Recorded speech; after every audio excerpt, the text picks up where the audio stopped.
Hello student, आज मैं लेकर आई हूँ चित्रकला के तत्व का तीसरा पार्ट जिसका नाम है आकार या फॉर्म।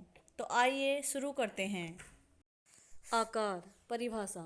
प्राचीन काल से ही चित्रकला के तत्वों में आकार का स्थान उल्लेखनीय रहा है। कलाकार द्वारा अंकन करते ही आकार का सृजन हो जाता है। चित्रतल पर आकार जब अपना स्वरूप ग्रहण करता है तो वह चित्रित सक्रिय दिखाई देता है। चित्रतल सक्रिय दिखाई देता है। आकार कलाकार के भावों से अभिव्यंजित होता है। रेखाओं के संयोजन को रूप कहते हैं। यह वह क्षेत्र है जिसका अपना निश्चित वर्ण व आकार होता है। विविध रंगों के मेल से बनी नाना वस्तुओं की आकृति आकार कहलाती है। किसी वस्तु का स्वरूप या आकार जो कागज, कपड़े, पत्थर, लकड़ी, शीशे आदि पर तुलिका अथवा कलम और आदि के द्वारा बनाया गया हो, आकार कहलाता है। रूप आकृति की रचना को कला कहते हैं।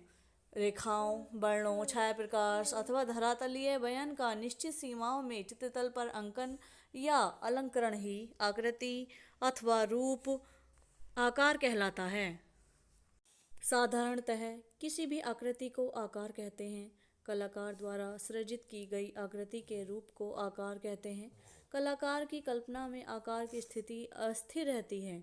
जब कोई भी आकार चित्रतल पर अपना स्वरूप ग्रहण करता है तो यह स्थिर हो जाता है। आकार को अंग्रेजी में फॉर्म कहते हैं। फॉर्म एफ मतलब फिगर यानी आकृति, ओ ओरिजिन यानी उत्पत्ति, आर रियल यानी वास्तविक, एम मेक यानी कि रचना।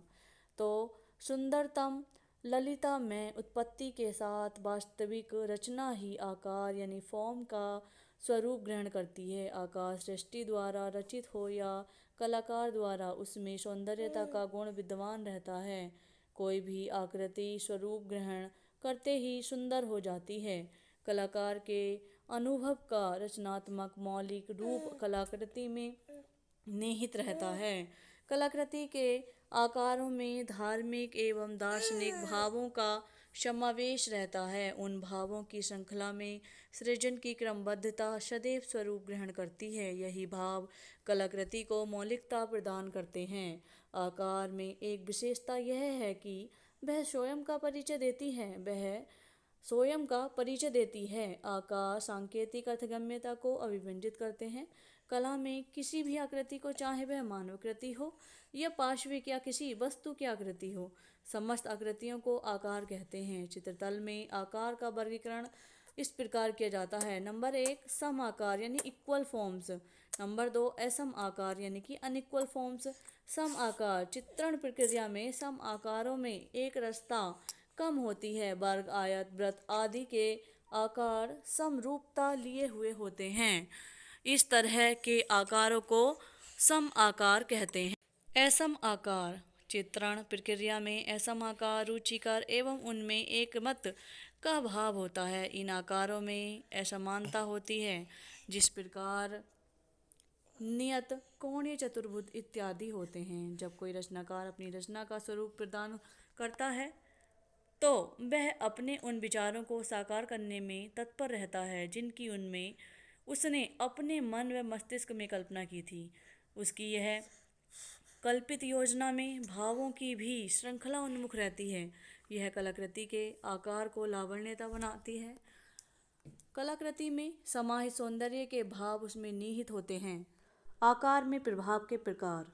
चित्रकला के तत्व में रेखाओं के अनेक प्रभाव क्रियाशील रहते हैं, जिन्हें रेखाओं के द्वारा आकारों के विभिन्न प्रभावों को व्यक्त किया जाता है, जो निम्नवत हैं। नंबर 1 वर्गाकार।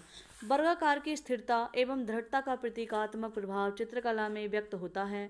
वर्गाकार में ही कुछ अलंकारिक चित्र जैसे आलेखन इत्यादि होते हैं, जिनमें प्राय सक्रियता का प्रभाव विद्यमान रहता है। सक्रियता हमारी दृष्टि को उत्तेजित करती है तथा उनमें निहित सौंदर्य अपनी ओर आकर्षित करता है।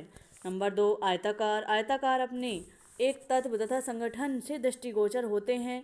इस तरह के सामूहिक आकार को आयताकार कहते हैं। ये आकार स्पष्टता, निश्चितता, दृढ़ता, स्थिरता आदि भावों को व्यक्त करते हैं। नंबर 3 त्रिभुजाकार। त्रिभुजाकार 3 भुजाओं की परस्पर संधि को कहते हैं। ये आकार पिरामिड की तरह होते हैं। इस तरह के आकारों में यथार्थता, स्थिरता, सुरक्षा, विकास एवं शाश्वतता का समन्वय भाव होता है। ऐसे आकार मन की स्थिरता को संचालित करते हैं। त्रिभुजाकार दो प्रकार के होते हैं, अनुलोम त्रिभुजाकार एक। नंबर दो, विलोम त्रिभुजाकार। अनुलोम त्रिभुजाकार में सामंजस्य रहता है तथा उसकी तीनों भुजाएं बराबर होती हैं। विलोम त्रिभुजाकार में सृजनात्मकता प्रगाढ़ता समाहित रहती है। चित्रकला में अनुलोम व विलोम त्रिभुजाकार प्राय संधि युक्त चित्रित किए जाते हैं। ऐसे संधि युक्त दो त्रिभुज परस्पर लिप्तता को स्थिति को संबोधित करते हैं अथवा किसी ऐसी शक्ति को भी संबोधित करते हैं जो अखंडता की प्रतीक होती है। नंबर चार, अंडाकार। चित्रण प्रक्रिया में अंडाकार से सृजनात्मकता, लावण्यता, सौंदर्यता इत्यादि भाव समाहित होते हैं। नंबर पाँच, वृत्ताकार। वृत्ताकार ब्रह्मांड का प्रतीक है। वृत्ताकार में समानता, गतिशीलता, निरंतरता, विशालता, आकर्षण इत्यादि का पूर्ण समावेश रहता है। वृत्ताकार को अखंडता का प्रतीक माना गया है।